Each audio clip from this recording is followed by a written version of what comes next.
Selamat malam Pak, selamat malam teman-teman semua. Perkenalkan, nama saya Wilhelmina Maria Dona Ika, kelas C semester 1, Prodi Sosiologi dengan NIM 2103030075. Di sini saya akan mereview buku Politik Hukuman sebagai tugas pengantar ilmu politik yang ke-8, tugas mingguan.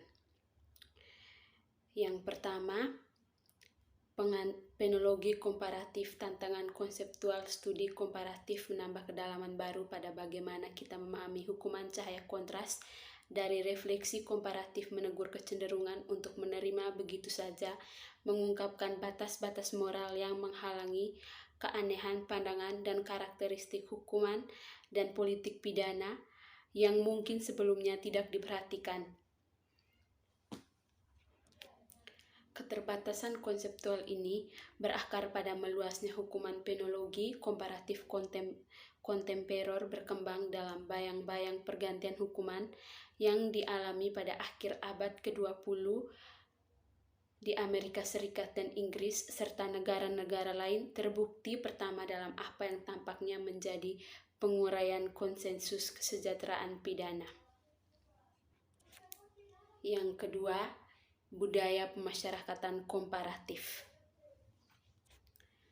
Terlepas dari adanya teks perbandingan kanonik, keadaan yang agak baru ini sebagian dapat digunakan untuk memikirkan, meneliti, dan membandingkan hukuman yang masih ada. Mengatasi kekurangan spesifik itu, pembaca konstata konseptual baru yang dikembangkan untuk melakukan studi komparatif yang membumi tentang budaya pemasyarakatan. Yang pertama adalah rekonseptualisasi penjara pada khususnya.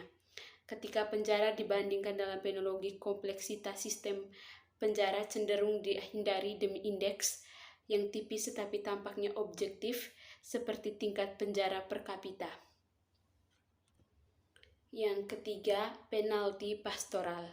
Mengatasi penderitaan pemenjaraan Republik Irlandia dikatakan sebagai pengecualian dalam sejarah pemasyarakatan Anglopon di mana ia menolak pergantian hukuman tahun 1970-an dan politik pemasyarakatan yang lebih pragmatis dan tidak memihak berlaku.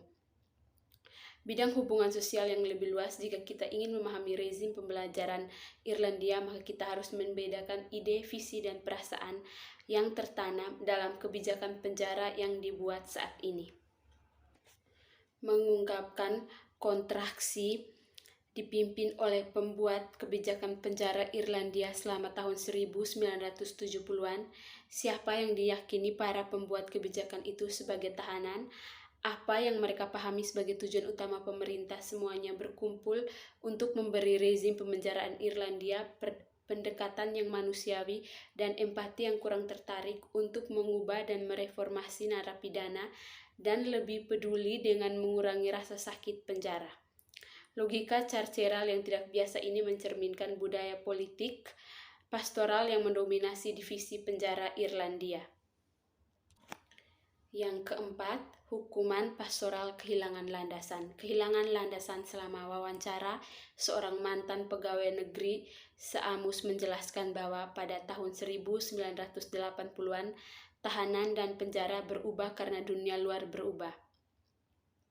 Menunjukkan tantangan yang dihadapi pembuat kebijakan penjara dalam pengelolaan sehari-hari dan desain rezim pemenjaraan, mengingatkan kita bahwa penjara selalu mencerminkan siapa narapidana yang dianggap serta konteks sosial yang lebih luas, meskipun tidak ada yang tak terelakkan tentang seberapa luas kesulitan sosial dan politik bermain di ranah pidana.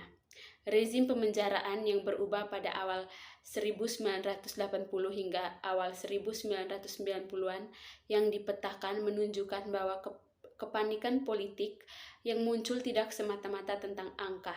Persepsi pemerintah yang dominan tentang tahanan dan pandangan tentang pola kejahatan yang begitu mendasar dalam memberikan ekspresi yang tepat untuk mode penahanan yang berbeda menunjukkan dinamika pergeseran lanskap sosial dan budaya Irlandia. Karena kecenderungan dalam penologi komparatif untuk membandingkan hukuman menggunakan tarif penjara per kapita, Kadang-kadang ada gambaran universal yang diam-diam tentang tahanan mengabaikan perubahan tingkat kejahatan, persepsi, tahanan dan pola kriminalitas. Asumsi empiris dan analis ini adalah bahwa tahanan tetap sama, pandangan kejahatan stabil dan hanya reaksi politik terhadap tahanan yang berubah. Ini menjadi perspektif dekontekstualisasi, perspektif yang tidak sepenuhnya menjelaskan perubahan masalah sosial yang coba diselesaikan. Perubahan citra tahanan menjadi terlibat dalam kecemasan sosial yang lebih luas dan mulai membawa budaya politik terlibat dalam pastoral Irlandia ke dalam keburukan, kepanikan, dan kekacauan melanda lingkungan kerja divisi penjara, memungkinkan perubahan regresif yang kemudian dilakukan pada rezim pembenjaraan Irlandia. Yang kelima, kekuasaan untuk memenjarakan. Penjara di Irlandia pada umumnya bersifat moderat dan mempertahankan sifat manusiawi. Terlepas dari kesulitan yang luar biasa pada tahun 1980-an, pembebasan tetap menjadi bentuk pemenjaraan yang dikuasai.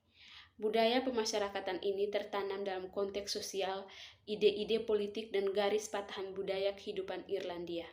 Namun, jika itu masalahnya, maka perubahan mendasar dalam lanskap sosial yang mendasarinya dapat membawa tekanan politik dan konflik budaya baru dan meresahkan bahkan kepekaan hukuman yang paling diterima.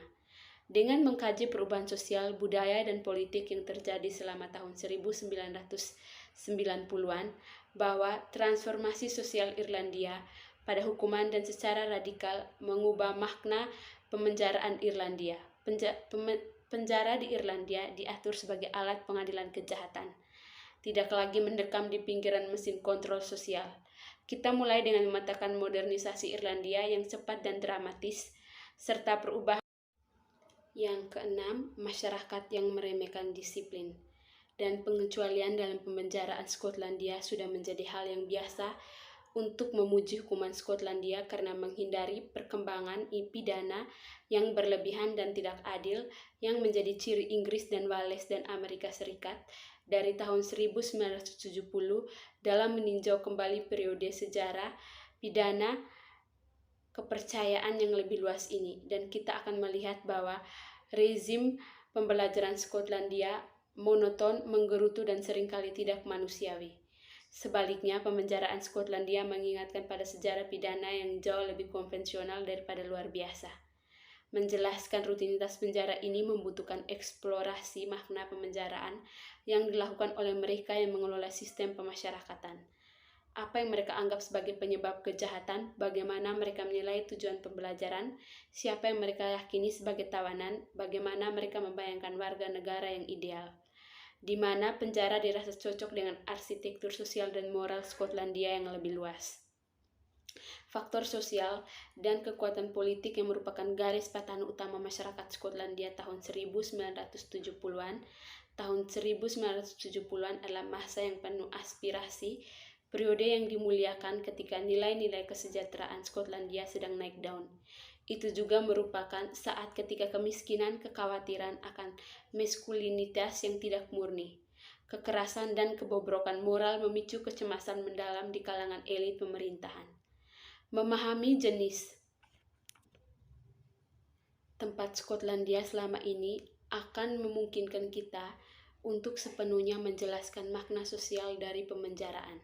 Dengan memahami pandangan orang-orang yang mengelola penjara dan kemudian menempatkan kepekaan tersebut dalam dunia sosial mereka, kita dapat menetapkan mengapa penjara di Skotlandia dipahami dan dioperasikan sebagai tempat pengecualian dan perguruan, mengapa penjara adalah tempat pilihan terakhir. 7. Manajemen krisis. Kita tahu sekarang bahwa budaya politik Skotlandia, liberalisme paternal, membuatnya rentan terhadap antipati, hukuman, dan apatis, serta pengguna kekuasaan pidana yang otoriter. Budaya politik menyediakan bahan dasar untuk pengambilan keputusan, dan karena itu mereka harus beradaptasi dengan dunia yang seperti terlihat dan dipahami. Ini membantu kita memahami bagaimana adaptasi dan perubahan hukuman dilakukan terhadap rezim. Pemenjaraan Skotlandia dari pertengahan hingga akhir tahun 1980-an, sementara budaya politik sebagian besar tetap konsisten, menunjukkan bahwa selama periode ini penjara-penjara Skotlandia dilanda gejolak internal dan merespon dengan cepat dan reaktif. Sekian dari video saya, terima kasih.